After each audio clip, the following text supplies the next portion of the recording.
Денешната пресконференција на Општинскиот комитет на ВМРО Народна партија на Кочани беше реакција на неодамнешните трибини кои во Чешиново, Блешево и Виница ги одржа волјачката партија. Очекувавме од представниците на владата и министрот за земјоделие како директни виновници за намалената откупна цена на оризот и оризовата арпа, како и штетата од 4000 денари по декар оризова култура што оризопроизводителите ја претрпеа поради нивната погрешна политика, да понудат решенија за овој проблем или пак да бидат прифатени некои од предложите кои што ги даде ВМРО Народна партија пред 2 месеци. Мораме да укажеме на уште една погрешна политика која што моментално се води во земјоделието.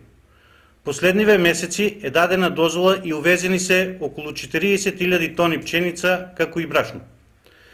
Со тоа, пред самата жетва ќе падне цената на домашната пченица, повторно на штета на македонскиот земјоделец. Пресконференција одржа и Општинскиот комитет на ВМРО Народна партија од општина Чешиново, Блешево. Денешниот прес на Општинскиот комитет на ВМРО Народна партија Чешиново, Блешево е свикан од една причина и тоа е најгорливиот проблем со кој се соочуваат општина Чешиново, Блешево, а тоа е мостот на река Бригалница кај село Кучешиново и Борилчево.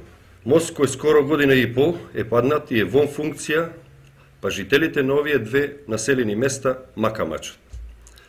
Мостот за кој проектот го финансираше локалната самоуправа, тендерот распишан и веќе завршен, изведувачот избран, работните активности никако да започнат, а работата тапка во